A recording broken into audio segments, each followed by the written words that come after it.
I'm Aubrey Sitterson, and this is SKALD. You're listening to the only story that matters. There is nothing, and I mean nothing, else like it. It's weekly, ongoing, written entirely by me, and performed in one single, flawless take, just like the Scandinavian bards known as SKALDs would have done. Don't worry about going back and starting at the beginning, though.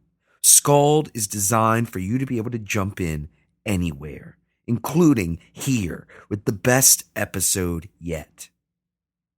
After you finish this one, once you're hooked, you can find out more by listening to the previous episodes of the podcast or by picking up one of the prose volumes available exclusively on Amazon.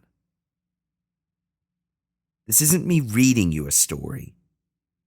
This is me telling you a story.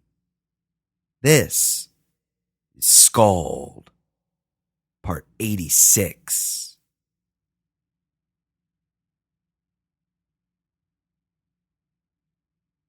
Maul slept.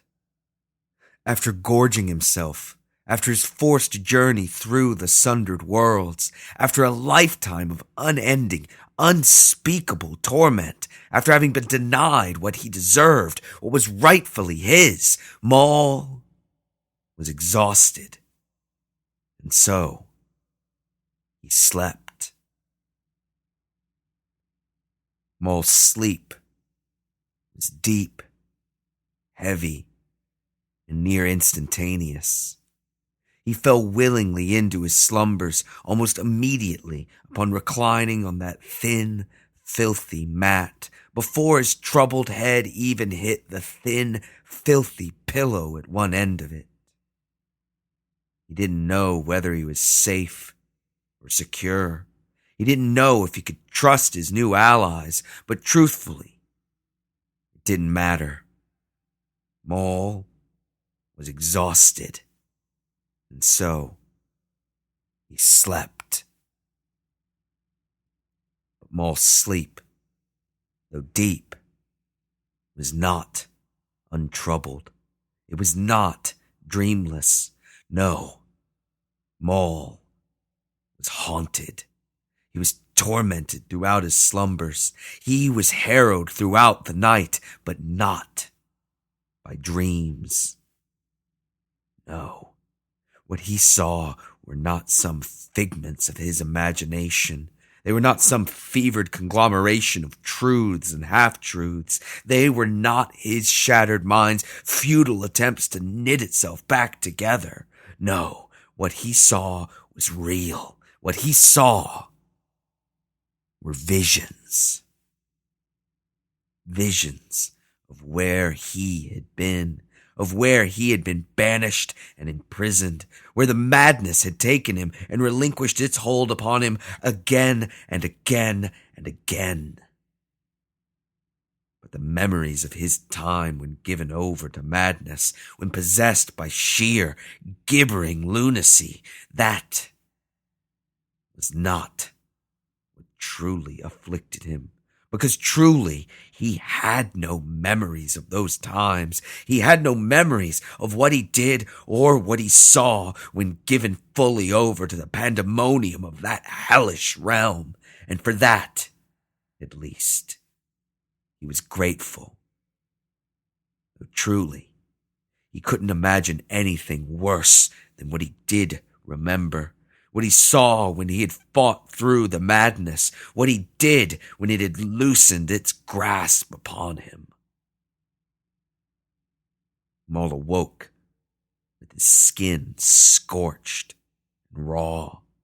He awoke after having been burnt alive, after having been scalded and roasted, but for what purpose? He had no idea. Was he an offering? Did he survive some brutal attack? Was it simply left over from the conflagration that the witch, that Caleria had called down upon him? The conflagration that occurred however long ago. He did not know. All he knew was that he was not meant to have been cooked. He was not meant to have been prepared as food, because the slavering jaws that now surrounded him, that sunk their teeth into his flesh, they did not mind that though burnt, though seared, Maul's flesh remained raw and bloody. He was covered in the beasts, in the tiny, howling creatures, covered in so many that he had to turn his head to see them all, had to turn his head to see how they enveloped his body. He had to turn his head because as his senses returned to him, as he became aware of his nightmarish, impossible surroundings, as he struggled to put them in some kind of recognizable order, he realized that his vision had been severely impaired. His left eye, gone, removed, flanked on both sides by a jagged, angry scar, removed by means and for reasons that were unknown to him. Had it been gouged out? Had he torn it out himself in his madness? Had he given it up to someone, to something that would require such a grisly sacrifice? He shuddered as he thought of the only being foul enough to ask for such a gift. He struggled to sit up, struggled to force his way through the horde of small, ravenous creatures, the ones who bit him again and again. They bit him repeatedly, endlessly, not trying to kill him. No, they made no effort to hit vital organs, to tear open critical veins or arteries. They bit him because it was their nature, because they knew no other way, because no other manner in which to exist had ever occurred to them. They bit him because they must. They bit him because they had no option. They bit him because they had teeth, so many teeth. And they must be put to use. So many teeth, teeth upon teeth, layers of gleaming white teeth tearing out of red, inflamed gums, teeth that broke off in Maul's dried, hardened flesh, broke against the bones they found beneath, teeth that broke in the face of those blue, shifting runes, the ones that twisted and turned just beneath Maul's skin. They broke off again and again, only for more to slide forward, for more teeth, white and gleaming and terrible, to force themselves forward. Teeth upon teeth upon teeth. So many teeth that there was room for little else in their massive heads. So many teeth that the creatures seemed to be all mouth and grasping hands. So many teeth that the beasts, those incorrigible monsters, they had no noses, no ears. They had no eyes. Perhaps it was them. Perhaps they, in their jealousy or confusion, perhaps frightened of the flaming, rage-fueled orbs in Maul's head, perhaps they had pawed and clawed, perhaps they had dug one out, and perhaps one lucky creature had managed to force it into his mouth, had burst it upon those teeth and those teeth and those teeth, had let its vital juices dribble down its chin until its brethren, until the rest of that swarm of monsters had turned upon him, and, finding themselves desiring, coveting, lusting, had devoured their brother. Perhaps that is exactly what had happened. But Maul couldn't know. He could never know. All he knew was that he had to act, and he had to act soon, or else be devoured by those countless gaping maws, by the slavering jaws that bit him time and time again, or else stranded in the roiling underneath, further from his goal, from his birthright, further from his throne than he had ever been, or else find himself bleeding out upon that cold, hard, shifting rock. So he began to fight. But covered as he was, barely able to sit up, it wasn't much of a fight. He couldn't move to deliver a proper blow. So instead, he flailed. He swung his arms and his legs as much as he could. He threw off and kicked what creatures he could, fought until he gained enough range of motion, until he gained enough room to search for a better way. And soon enough, very soon, before the creatures he cast off of him could even recover, he found it. He found it. He found a better way. He found his hammer, found the weapon that he then used for years, for decades, until that grotesque stone head was chipped away to nothing. He found his hammer, and he found something else, deep within his rags, resting upon his heaving, bloody chest, still miraculously tied to the leather tongue that hung from his neck, was that long, twisting, alabaster horn. So he started swinging. He started smashing. He started slashing. With hammer and with horn, with knee and with foot, he fought like a demon unleashed upon that hellish landscape.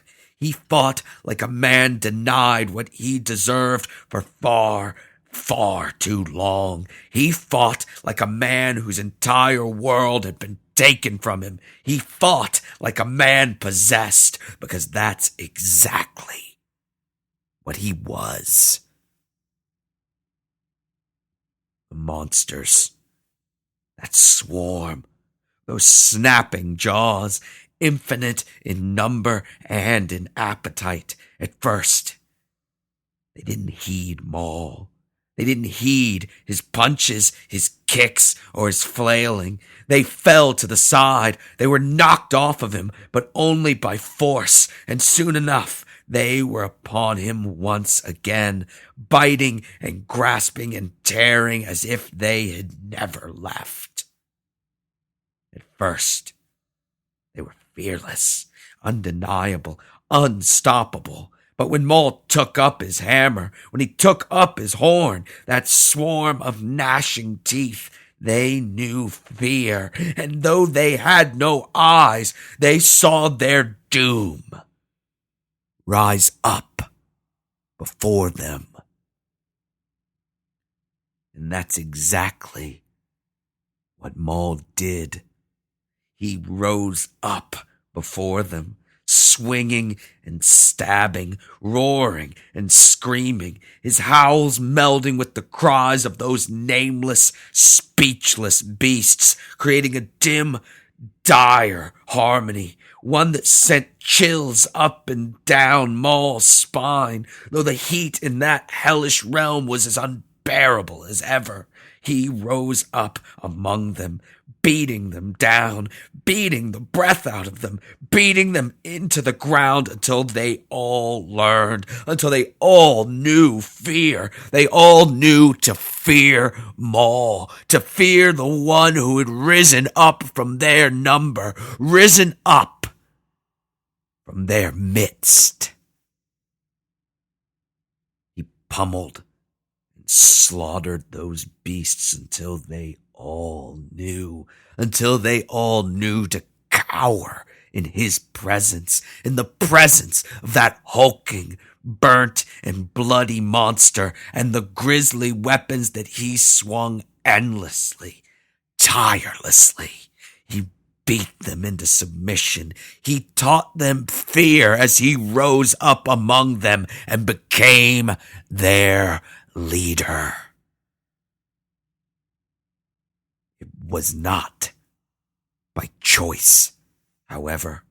Maul was a king. Yes, he was the one true king of men, the one true king of flames and ashes, but he was not looking for subjects. Not there, at least. His subjects were elsewhere. His subjects, his true subjects, were in the realm of men. But his aspect, his kingly bearing, his very presence, it was irresistible to the denizens of the roiling underneath, and so, as must always happen, those hungry, brainless mouths, that swarm of followers, they saw someone bigger, someone stronger, someone better, and they followed him. They followed him across that nightmarish landscape. They followed him through the roiling underneath. They tore through it. They devoured everything and everyone that stood in their way. They marched behind Maul in both his forgotten madness and his horrible sanity. They marched forward because there was nowhere else to go, because every direction was the same. They conquered because there was nothing else to do, because everything they saw was the same, and throughout it all, they followed him because he led, and he led them because they followed. They needed one another. They fed off one another, figuratively and literally. Because every time Maul staggered forth out of his madness, every time he learned that it had taken him unaware once again, had cast him into a pit of confusion and darkness, every time he climbed out of it, he found that he was once again covered in bite marks, covered in his own blood, and surrounded by those wet, red-stained mouths. They fed off of one another, and it went both ways. Because when Maul's stomach growled, when his undeniable hunger rose, when he had to satiate it, when he was sane enough to know that he had to do something, he would reach down. He would seize one of those gnashing, brainless mouths, and he would feed. At first, it horrified him. It disgusted him. It made his stomach turn. But like all things, like all horrible things, he soon grew used to it. He soon grew accustomed to squeezing their throats, inured to twisting them, to snapping their necks and devouring their twitching bodies. And soon enough, he didn't even bother to kill them first, as it saved time to simply snatch one up and do as they did. It was more expedient to simply devour them as their jaws continued to snap, a desperate attempt to seize and hold on to the final moments of their miserable lives. And when Maul fed, when he would take up one of his followers and devour them, his followers, those gnashing, endless rows of teeth, they too would hunger. They would fall upon the scraps dropped from Maul's own mouth, from the jaws that looked increasingly like those of his followers. And when they were gone, when those meager leavings had been consumed, the followers still followed their leader's example, and they set upon one another, joining in that brutal, beautiful, primitive, and primal act act of cannibalism, the act by which the one feeds the many, the one empowers the many are bolstered by the sacrifice of the one. They would enter a frenzy. They would lose what little senses they possessed. They would set aside their instincts to follow Maul, and they would instead feed upon one another until those few that remained could eat no more. Maul's army, his swarm, his legion, they would devour themselves, but no matter how many times their number was decimated, there were always more. There were always more. There were always more to come, because whether during his madness or his sanity, he hoped it was in his madness. He hoped it would occur only during times when he couldn't remember, the times he was grateful to never remember. No matter when it occurred, no matter when it needed to occur, Maul would birth new followers, would birth new mouths, would birth endless rows of gleaming white teeth and swollen red gums. Whether they were the ones he had devoured or some new creatures grown within him, he did not know.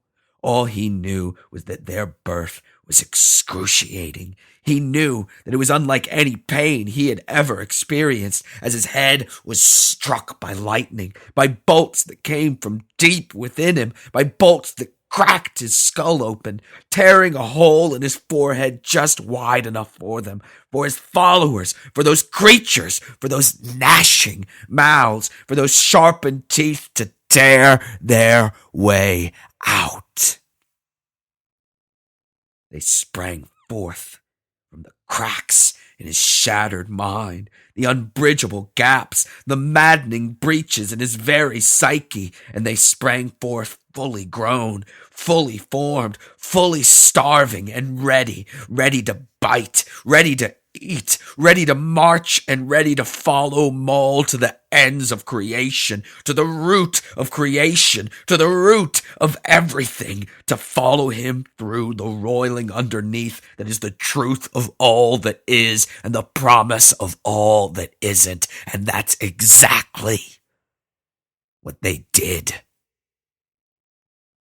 Their numbers grew and grew, even as they devoured one another, even as they fed on one another, even as Maul gorged himself on their number, still they grew. Because no matter how many they devoured, no matter how many they consumed, Maul's shattered mind always made more. With every mouth he devoured, his mind became more broken. It split into smaller and smaller shards. It created more and more gaps, out of which those vicious, ceaselessly hungry mouths continued to spawn and proceeded to tear their way through his forehead. He was surrounded. He was engulfed. He was buoyed by his army, by his swarm. Those gnashing teeth encircled him, but Maul kept moving, kept doing as he always did, as he always must. He kept moving forward, a seething juggernaut of rage and resentment. He moved faster and faster, but still could not escape the ring of teeth that surrounded him, that threatened to devour him, to consume him, to make him theirs, to make him his. Because as Maul ran, as the edges of his vision blurred with speed and with hate, with misery and with madness, those endless snapping jaws became one single pair of jaws, a single gleaming smile that surrounded Maul. It opened wide, gaping and terrible, and then stretched itself into a gleaming, hateful, sardonic, rictus grin. You've been punished, enough. His eyes, those big, black, empty orbs, twinkled. His teeth shone unnaturally bright, their light reflecting off those long, twisting, gnarled, velvety antlers. You have been tempered by the flame. You have been hardened, been improved upon, been made better. He spoke to Maul like a proud father. You have been remade in my image. He strode forward, growing as he did, towering over Maul, looking down upon him. He reached out and he took Maul's head in his hands. He placed his fingers on Maul's temples, and his words scalded the savage's soul. They made him quake with anticipation and with trembling fear. And now you shall have another opportunity, an opportunity to take what is rightfully yours and burn all of creation to cinders. Maul's sleep was not untroubled.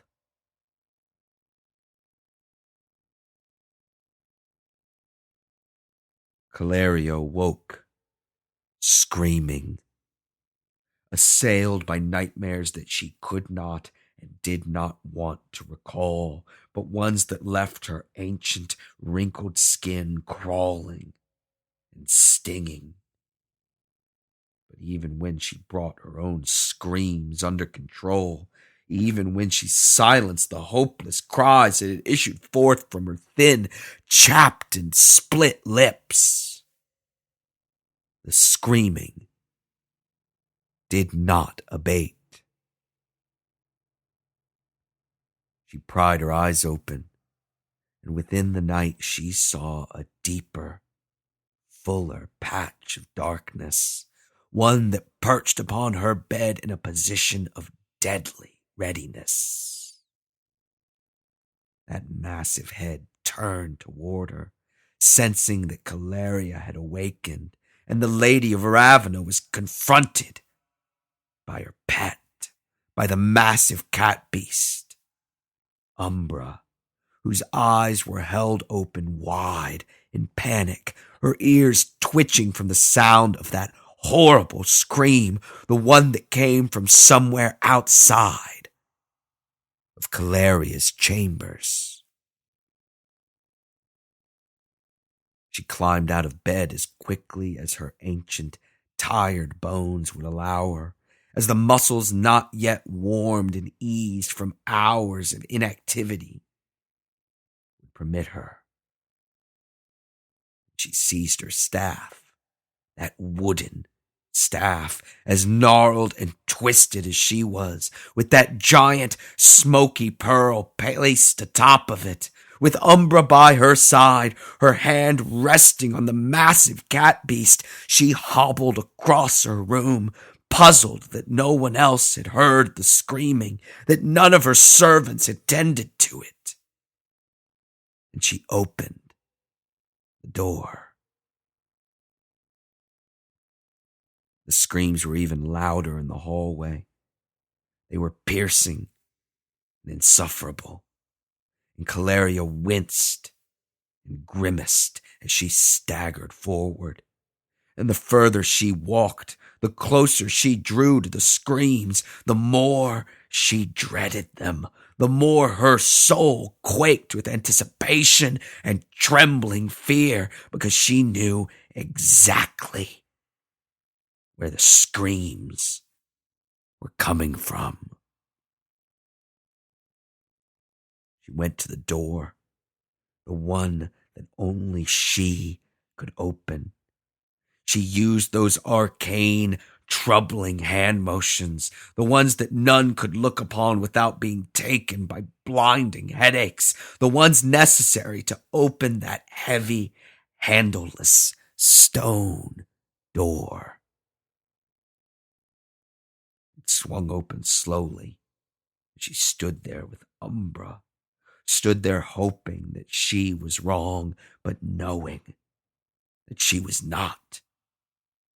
And when it opened into that pitch black room, the one where the windows had been covered and walled up, her eyes did not need to adjust to the darkness, because what she sought, what she knew was there, the source of that horrible screaming, the one that grew louder as she grew closer, it was clearly visible from the glowing red veins that ran through that long, black, shaking, screaming spear.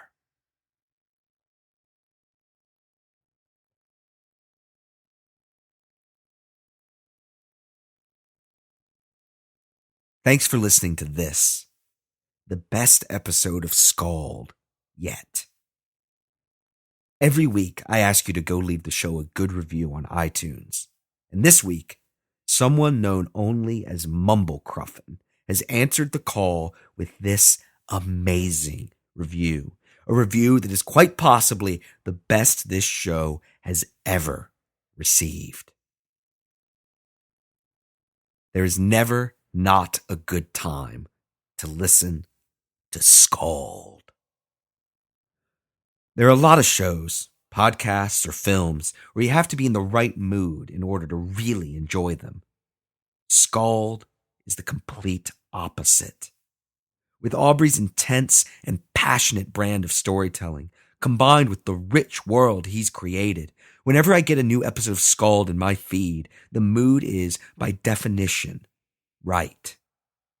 In fact, this story of savages and sorcery has never failed to put me right back into its world and right back into the kind of mood where I could watch a barbarian fight a demonic vermin beast for hours on end. I could tell you all the reasons I love this podcast. I could tell you about the beautifully choreographed action sequences. I could tell you about the cathartic bluntness of Maul, the one true king of men. I could tell you about the expert use of repetition that gives the many recurring terms and phrases of this world their own type of magic. I could even tell you about the countless times the word craven is used to describe just about anyone that isn't currently raining down hellfire upon all those who oppose them. But that isn't the heart of why this podcast is far and beyond radical. The thing I love most about this show is the clear and undeniable passion of its creator. This is a man who knows his strengths, who has trained and refined them over the course of his life, and who has found the perfect outlet to pump out the kind of storytelling that sets him apart. Every episode, he reestablishes how much he loves creating this show and how much of himself he puts into it. This is the kind of one-man passion project that produces something that is truly unique and truly extraordinary. Listen to SKALD. You're bound to find the best episode yet, no matter where you start. That review wasn't just amazing, it was also long, so I'll keep the rest of this short. Please help SKALD going with a monthly contribution on Patreon. Head to patreon.com/SKALD to sign up today. And if you want more information about me, SKALD, my wrestling talk show Straight Shoot, my comics work, or anything else, including my social media, head to aubreycitterson.com. Finally, my weekly recommendation. It's another music one, and it's actually the album I listened to while writing this very episode. It's Arctic Thunder, the newest from death and black metal legends Dark Throne. It's heavy and mean and evil, perfect for throwing on when you're all out of new SKALD episodes. It's not on Spotify currently, but it's totally worth the $10 it costs to buy it. Thanks for listening. I'll talk at you next week.